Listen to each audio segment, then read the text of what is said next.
عجیب ترین چوری کا واقعہ۔ ایک نہایت شاطر اور ماہر چور نے چوری کی خاطر مہنگا لباس زیب تن کر کے معزز اور محترم دکھائی دینے والے شیخ جیسا حلیہ بنایا اور صرافہ بازار میں سنار کی ایک دکان کے اندر چلا گیا۔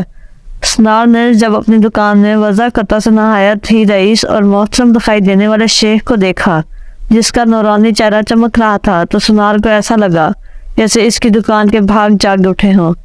اس سے پہلی بار اپنی چھوٹی سی دکان کی عزت و وقار میں اضافے کا احساس ہوا۔ سنار نے آگے بڑھ کر شیخ کا استقبال کیا۔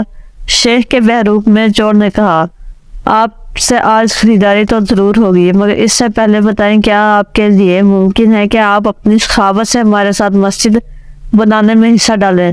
اس نیک کام میں آپ کا حصہ خواہ ایک درہم ہی کیوں نہ ہو۔ سنار نے چند درہم شیخ کے حوالے کیے ہی تھے کہ اسی اثنا میں ایک لڑکی جو در حقیقت چور کی ہم پیشہ تھی دکان میں داخل ہوئی اور سیدھی شیخ کے پاس جا کر اس کے ہاتھوں کو بوسہ دیا اور التجائی لہجے میں اپنے اور اپنے اہل و عیال کے لیے خیر و برکت کی دعا کے لیے کہا۔ سنار نے جب یہ منظر دیکھا تو اس سے رہا نہ گیا اور معذرت خواہانہ لہجے میں کہنے لگا، اے محترم شیخ، لا علمی کی معافی چاہتا ہوں، مگر میں نے آپ کو پہچانا نہیں ہے۔ لڑکی نے یہ سن کر تعجب کا اظہار کیا اور سنار سے مخاطب ہو کر کہنے لگی، تم کیسے بدنصیب انسان ہو، برکت، علم، فضل اور رزق کا سبب خود چل کر تمہارے پاس آ گیا ہے اور تم اسے پہچاننے سے قاصر ہو۔ لڑکی نے شیخ کی طرف اشارہ کرتے ہوئے کہا کہ یہ فلاں علاقے کے مشہور و معروف شیخ ہیں، انہیں خدا نے کثرت اور علم دولت کی فراوانی اور ہر قسم کی دنیاوی نعمتوں سے مالا مال کر رکھا ہے۔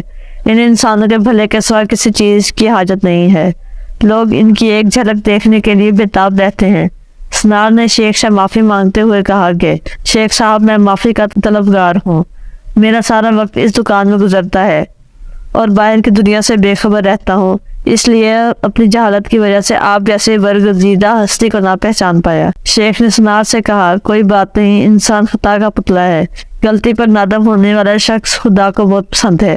تم ایسا کرو، ابھی میرا یہ رومال لے لو اور 7 دن اس سے اپنا چہرہ پوچھتے رہو۔ 7 دن کے بعد یہ رومال تمہارے لیے ایسی برکت اور ایسا رزق لے آئے گا جہاں سے تمہیں توقع بھی نہ ہوگی۔ جوہری نے پورے ادب و احترام کے ساتھ رومال لیا، اسے بوسہ دیا، آنکھوں کو لگایا اور اپنا چہرہ پوچھا تو ایسا کرتے ہی وہ بے ہوش ہو کر گرا۔ اس کے گرتے ہی شیخ اور اس کی 2 سرکی نے سنار کی دکان کو لوٹا اور وہاں سے فوراً رفو چکر ہو گئے۔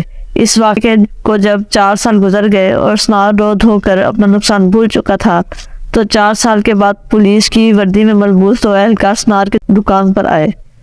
ان کے ساتھ وہی چور شیخ تھا جس کو ہتھکڑیاں لگی ہوئی تھیں۔ سنار سے دیکھتے ہی پہچان گیا۔ ایک پولیس والا سنار کے پاس آ کر پوچھنے لگا، کیا آپ اس چور کو جانتے ہیں؟ کیونکہ آپ کی گواہی سے ہی قاضی سے سزا سنا سکتا ہے۔ سنار نے کہا، کیوں نہیں، اس نے فلاں طریقہ واردات سے مجھے بے ہوش کر کے میری دکان لوٹ دی تھی۔ پولیس والا شیخ کے پاس گیا اور اس کی ہتھکڑی کو کھولتے ہوئے کہنے لگا، تم نے جس طرح دکان لوٹنے کا جرم کیا تھا ٹھیک اسی طرح وہ ساری کارروائی دہراؤ تاکہ ہم طریقہ واردات کو لکھ کر گواہ سمیت قاضی کے سامنے پیش کر کے تم پر فرد جرم عائد کروا سکیں۔ شیخ نے بتایا کہ میں اس طرح داخل ہوا اور یہ کہا اور میری مددگار لڑکی آئی، اس نے فلاں بات کی، پھر میں نے رومال نکال کر دکاندار کو دیا۔